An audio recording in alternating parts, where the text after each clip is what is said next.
ಕೂತ್ಕೋಬೇಕಾ? ಸಾರಿ. ಎಲ್ಲ ಪತ್ರಿಕಾ ಮಾಧ್ಯಮ, ಸೋಷಿಯಲ್ ಮೀಡಿಯಾ ಎಲ್ಲ ಸ್ನೇಹಿತರಿಗೂ ಮಾರ್ಗದರ್ಶಕರಿಗೂ ನಮಸ್ಕಾರಗಳು. ಫಸ್ಟ್ ಆಫ್ ಆಲ್, ನಮ್ಮ ಈ ಸೆಕೆಂಡ್ ಕೇಸ್ ಆಫ್ ಸೀತಾರಾಮ್ ಒಂದು ಮೊದಲನೇ ಪ್ರೆಸ್ ಮೀಟ್, ಮೊದಲನೇ ಮಾತುಕತೆಯ ಈ ಸಮಾರಂಭಕ್ಕೆ ಬಂದಿರೋದಕ್ಕೆ ನಿಮ್ಗೆಲ್ಲರಿಗೂ ಸುಸ್ವಾಗತವನ್ನು ಹೇಳ್ತಾ ಧನ್ಯವಾದ ಕೂಡ ಹೇಳ್ತೀನಿ. ಸೆಕೆಂಡ್ ಕೇಸ್ ಆಫ್ ಸೀತಾರಾಮ್, ಇದಕ್ಕೆ ಮುಂಚೆ ತಾವೆಲ್ಲರೂ ನೋಡಿರುವಂಥ ಸೀತಾರಾಮ್ ಬಿನೋಯ್ ಕೇಸ್ ನಂಬರ್ 18 ಅನ್ನೋ ಒಂದು ಸಿನಿಮಾ ಯಾವುದೋ ಒಂದು ಸಂದರ್ಭದಲ್ಲಿ ಯಾವುದೋ ಒಂದು ಹಂತದಲ್ಲಿದ್ದಂತಹ ಒಂದು ಸಿನಿಮಾ ತಂಡಕ್ಕೆ ಒಬ್ಬ ಕಲಾವಿದನಾಗಿ ನನಗೆ ನನ್ನ ವೃತ್ತಿ ಜೀವನದಲ್ಲಿ ಒಂದು ವಿಶೇಷವಾದಂತಹ ಹೆಸರನ್ನ, ವಿಶೇಷವಾದಂತಹ ಬಲವನ್ನ ಕೊಟ್ಟಂತಹ cinema Sitaram Binoy case number 18. ಆ ಸಿನಿಮಾದಲ್ಲಿದ್ದಂತಹ ಬರವಣಿಗೆ ಆಗಿರ್ಬೋದು, ಆ ಸಿನಿಮಾಗಿದ್ದಂತಹ ಪ್ರೆಸೆಂಟೇಷನ್ ಆಗಿರ್ಬೋದು, ಇವೆಲ್ಲವೂ ಕೂಡ ಆ ಸಿನಿಮಾಗೆ ಒಂದು ವಿಶೇಷವಾದ ಶಕ್ತಿ ಕೊಡ್ತು. ಅಂದ್ರೆ ಆಡಿಯನ್ಸ್ ಆ ಸಿನಿಮಾ ನೋಡುವಂತ ಒಂದು ಶಕ್ತಿ ಏನಿದೆ ಅದು ನಮಗೆ ಆ ಸಿನಿಮಾ ಮುಖಾಂತರ ಬಂತು. ನಂತರ ಕೇಸ್ ಆಫ್ ಕೊಂಡಾಣ ಮಾಡಿದ್ವಿ. ಅಂದ್ರೆ ಪ್ರಯತ್ನ ಆಗ್ತಾ ಇರುತ್ತೆ, ಎಡಬೋದು ನಡೀತಾ ಇರುತ್ತೆ. ಮತ್ತೆ ಎಚ್ಚೆತ್ಕೋಬೇಕು ಅಂತ ಹೇಳಿದಾಗ ನಮಗೆ ಸೀತಾರಾಮ್ ಕಡೆನೆ ತಿರುಗೋದೆ. ಅದರಲ್ಲಿ ಒಂದು ಅವಕಾಶ ಇತ್ತು, ಅದರಲ್ಲಿ ಒಂದು ಸ್ಕೋಪ್ ಇತ್ತು. ಅಂದ್ರೆ ಇನ್ನೊಂದು ಸೀತಾರಾಮ್ ಮಾಡಬಹುದಾದಂತ ಸ್ಕೋಪ್ ಆ ಸಿನಿಮಾದಲ್ಲಿ ಇದ್ದಿದ್ರಿಂದ ಸೆಕೆಂಡ್ ಕೇಸ್ ಆಫ್ ಸೀತಾರಾಮ್ ಅಂತ ದೇವಿ ಸರ್ ಒಂದು ಬಹಳ ಒಳ್ಳೆ ಸ್ಕ್ರಿಪ್ಟ್ ಅನ್ನು ಬರ್ಕೊಂಡ್ ಬಂದ್ರು. ಸಾತ್ವಿಕ್ ಅದಕ್ಕೆ ಸಪೋರ್ಟ್ ಮಾಡಿದ್ರು. ಇಡೀ ಚಿತ್ರತಂಡ ಮತ್ತೆ ಒಂದಾಗಿ ಸೇರ್ಕೊಂಡು ಆ ಸಿನಿಮಾನ ತಯಾರು ಮಾಡಿದ್ವಿ.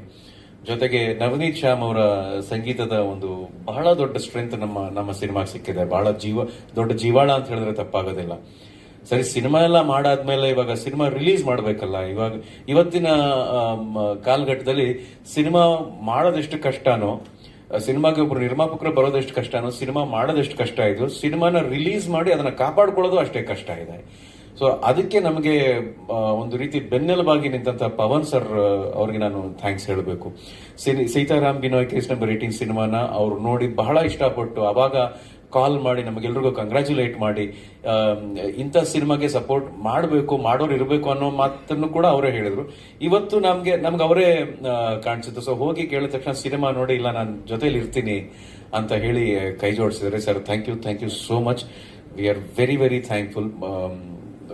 ಈ ತರ ಒಂದು ಸಿನಿಮಾಗೆ ನಿಮ್ಮ ತರ ಒಂದು ಕೈ, ಒಂದು ಸಪೋರ್ಟ್ ಇದ್ದಾಗ ಮೇಕರ್ಸ್ ಆಗಿರೋ ನಮ್ಮ ಚಿತ್ರತಂಡಕ್ಕೂ ಕೂಡ ಒಂದು ವಿಶ್ವಾಸ ಬರುತ್ತೆ, ಒಂದು ಬಹಳ ದೊಡ್ಡ ಮಟ್ಟದಲ್ಲಿ ನಂಬಿಕೆ ಬರುತ್ತೆ.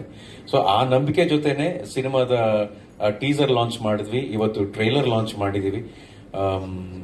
ಇನ್ನು ಕೆಲವೇ ದಿನಗಳಲ್ಲಿ ಸಿನಿಮಾ ರಿಲೀಸ್ ಕೂಡ ಆಗುತ್ತೆ. ನೀವೆಲ್ಲರೂ ಕೂಡ ಒಳ್ಳೆ ಸಿನಿಮಾ ಬಂದಾಗ, ಅಂದ್ರೆ ನಿಜವಾಗ್ಲೂ ಆ ಸಿನಿಮಾ ಬಗ್ಗೆ ಕಾಳಜಿ ವಹಿಸಿ, ನಿಜವಾಗ್ಲೂ ಸಿನಿಮಾ ಗೊತ್ತಿದ್ದು ಸಿನಿಮಾ ಮಾಡಿದಾಗ ಯಾವತ್ತೂ ಕೂಡ ಅದ್ರ ಬಗ್ಗೆ ಒಂದು ರಿವ್ಯೂ ಆಗಲಿ, ಆ ಸಿನಿಮಾನ ಮುಂದಕ್ಕೆ ತಗೊಂಡು ಹೋಗುವಂತ ಕೆಲಸ ಆಗಲಿ, ನನಗೆ ವಿಶೇಷವಾಗಿ ವೈಯಕ್ತಿಕವಾಗಿ ಒಂದು ಮಾರ್ಗದರ್ಶನ ನೀಡೋ ರೀತಿಯಲ್ಲಿ ನೀವು ಕರ್ಕೊಂಡು ಹೋಗಿದ್ದೀರಾ. ಈ ಸಿನಿಮಾ ಕೂಡ ಅದರಿಂದ ಹೊರತೇನಲ್ಲ. ನಮ್ಮ ಮತ್ತೊಂದು ಪ್ರಾಮಾಣಿಕ ಪ್ರಯತ್ನ.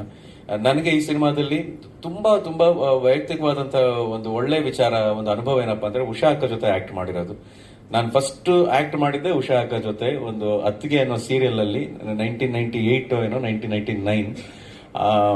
ಅವಾಗ ನಾನು ಯಾವ ರೀತಿ ಉಷಾ ಅಕ್ಕಗೆ ಒಬ್ಬ ಸ್ಟೂಡೆಂಟ್ ಆಗಿ ಜೊತೆ ಕೆಲಸ ಮಾಡಿದ್ನು, ಇವಾಗ್ಲೂ ಕೂಡ ಅದೇ ತರ ಕೆಲಸ ಮಾಡುವಂತ ಒಂದು ಮನಸ್ಥಿತಿಯನ್ನ ನನಗೆ ಈ ಕ್ಯಾರೆಕ್ಟರ್ ಆಗ್ಲಿ, ಇವ್ರು ಸೃಷ್ಟಿ ಮಾಡಿದಂತ ವಾತಾವರಣ ಆಗ್ಲಿ, ಇವೆಲ್ಲ ಕೊಟ್ಟಿದೆ. ಕೆಲಸ ಮಾಡಿರೋ ತೃಪ್ತಿ ಬಹಳ ಇದೆ. ಸಿನಿಮಾ ಬಗ್ಗೆ ಇನ್ನು ಹೆಚ್ಚು ಮಾತಾಡಬೇಕು ಅಂದ್ರೆ ಸಿನಿಮಾ ರಿಲೀಸ್ ಆಗಬೇಕು.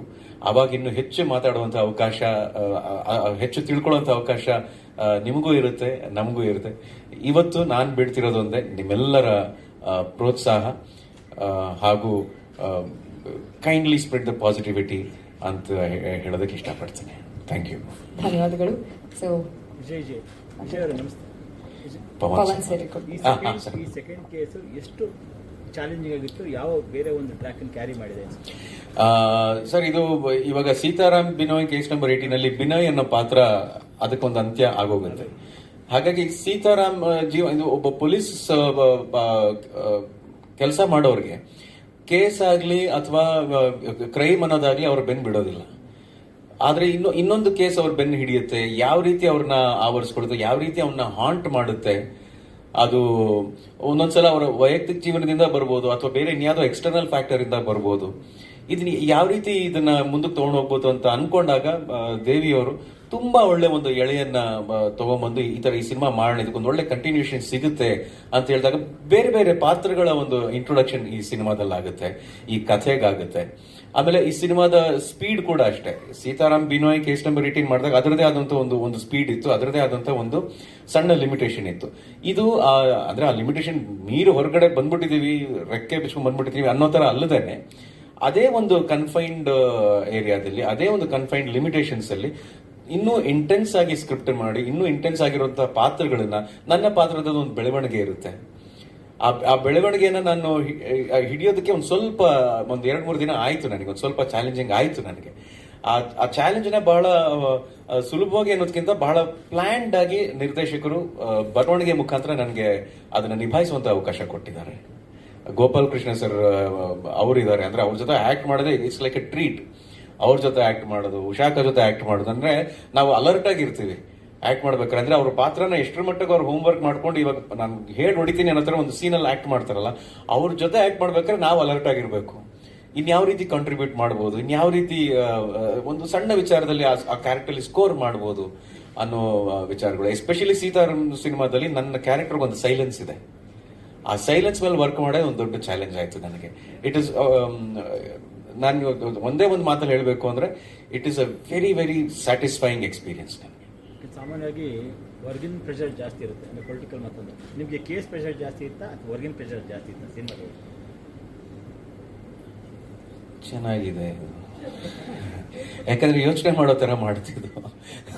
ಹೊರಗಿನ ಪ್ರೆಷರು ಜೊತೆ ಕೇಸ್ ಪ್ರೆಷರು ಚೆನ್ನಾಗಿತ್ತು. ಹೊರಗಿನ ಪ್ರೆಷರ್ ಜೊತೆಗೆ ಕೇಸ್ ಪ್ರೆಷರ್ ಹ್ಯಾಂಡಲ್ ಮಾಡುವಂತ ಒಂದು ಏನ್ ಹೇಳ್ತಾರೆ, ಒಂದು ಚೈತನ್ಯ ಸಿಗ್ತಾ ಇತ್ತು ನಮಗೆ ಹೊರಗಿನ ಪ್ರೆಷರ್ ಜೊತೆಗೆ. ಆವಾಗಲೇ ಕೇಸ್ ಸಾಲ್ವ್ ಮಾಡುವಂತ ಎನರ್ಜಿ ಕೂಡ ಸಿಗ್ತಾ ಇತ್ತು. And of course the team.